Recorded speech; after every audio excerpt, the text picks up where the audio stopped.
سڵاوتان لێبێ و ئەم کاتتان باش. من سرود خورشید لە کەناڵی ئاسوی زانکۆ لە خزمەتی ئێوەی خۆشەویستین تاوەکو درێژە بدەین بە ڤیدیۆکانمان سەبارەت بە زانکۆ و پەیمانگاکانی هەرێمی کوردستان تاوەکو بزانین بۆ ساڵی خوێندنی 2022-2023 کەمترین کۆنمرەکان چەند بوونە. بە زانکۆڵایەن بە پارالێل بە ئێواران پارێزگا و گشتی چۆن بووە. لێرەوە دەزەکەین بە باسکردنی زانکۆیەکی نوێ کە زانکۆی چەرمۆیە لە پایتەختی ئەنفال شاری چەمچەماڵ. بابزانین کۆلێژەکانی و بەشەکانی زانکۆی چەرمۆ چین تاوەکو کەمترین کۆنمرەکانی بزانین.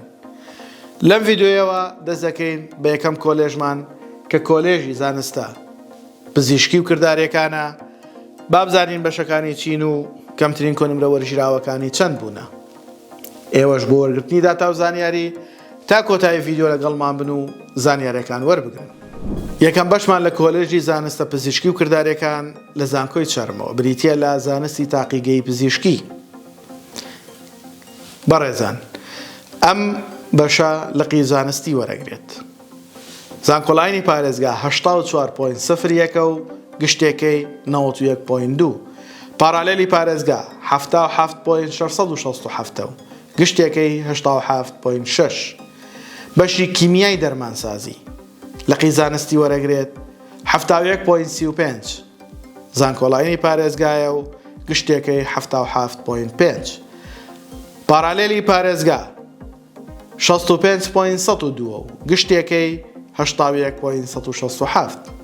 بەشی کۆمپیوتەری کردداری لقی زانستی وەرەگرێت 63.8. زانکۆڵایانی پارێزگایە و گشتێکەی 64.367. پارالێلی پارێزگا 59.5 و گشتێکەشی بە هەمان کۆنمرە. بەشی فیزیای پزیشکی زانستی وەرەگرێت 62.586. زانکۆڵایانی پارێزگایە و گشتێکی 74.127. پارالێلی پارێزگا 6.272 و گشتێکی 73.1. کۆتا بەشمان بریتیە لە نانۆکیمیای کردداری کە لقی زانستی وەرەگرێت 62.517. زانکۆڵایانی پارێزگایە و گشتێکی 80.3. پارالێلی پارێزگا 61.303 و گشتێکی 70.96.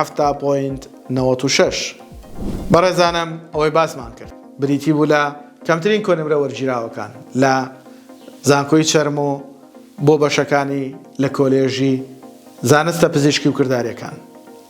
خۆشەویستان، بەشی زانستی تاقیگەی پزیشکی تەنها جیاوازیەکی بچووکی لەگەڵ شیکاری نەخۆشیەکان ئەگەر ناوەکانی بە ئینگلیزی بڵێن MLS کە زانستی تاقیگەی پزیشکیە لەگەڵ MLT کە تەکنیکەکانی با بڵێن شیکاری ئەخوێنن لە تاقیگەیە بریتیە لەوەی ئەمان زیاتر باس لە زانستەکانەکەن ئەو زانستانی کە بەکاردێت لە تاقیگەی پزیشکی بەڵام لە MLTە ئەو تەکنیکانە ئەخوێنن زیاتر کە بەکاردێت لە تاقیگەی پزیشکیە و لە شیکاری نەخۆشیەکانە.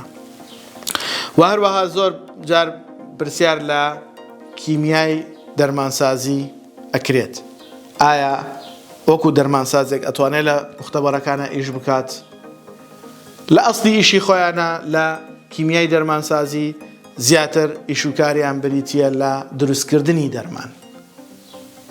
لە وڵاتی ئێمەیان ڕەنگە شتەکان تۆزێ تێکەڵاو بن و ئەو بەڕێزانەی لێرە تەخەڕوجەکەن دەرچووی ئەو بەشە ئەبن لەوانەیە بتوانن لە سەیدەلیە دەرمان بفرۆشن، بەڵام ئەسڵی خۆیان دروستکردنی دەرمانە.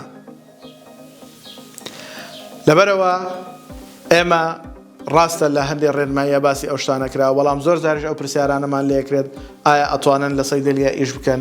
پێتان ئەڵێین بەڵێ لە کوردستانە ڕەنگە زۆر شت گونجاو بێ بتوانن ئیشی تایە بکەن. بۆیە ئاگاداری ئەو وردەکاریانە بن. و بەشێکی تریش کە پرسیارمان لێکەن فیزیای پزیشکیە. لە فیزیای پزیشکی بەپێی ئەو ڕێنمایانەی کە وەزارەتی خوێندنی باڵاویان زانکۆکان باسی ئەکەن بریتیە لەوەی کە کار لە تیشک و سۆناراکەن یاخۆت لە بەشی چارەسەری سروشتیە ئەتوانن کار بکەن. بەڵام لەبەرەوەی تا ئێستا ئێمە نەمانتوانیوە ئەو دەرچوانەی کە تەواویان کردو بە تایبەتیش لە زانکۆی سڵاحەدین بیان بینین بیان دوێنین بزانین ئاخۆ ئەتوانن لەو شوێنانەیە ئیش بکەن لەبەر ئەوە ڕەنگە ئێمە نەتوانین دڵنیایی بدەین لە داهاتووی ئەو بەشانە بەڵام ئەوە شێوازە گشتەکەیانە کە ئەوەنە داتا و زانیاری کە لە بەردەستێمەیە بۆ شێوازەیە بە هیوای ئەوەی توانی بێتمان بە داتا و زانیاریەکانمان بۆ کۆنراانی کە بۆ ئەوەی خۆشەویستمان باس کردووە سوودێکمان هەبوو بێت ئێوەش لایک و کۆمنت سەبسکرایبی کەناڵەکەمان لە یاد مەکەن و هاوڕێیانیشتان ئاگادار بکەنەوە با ئەوانش سوود لە کەناڵەکەمان ببینن.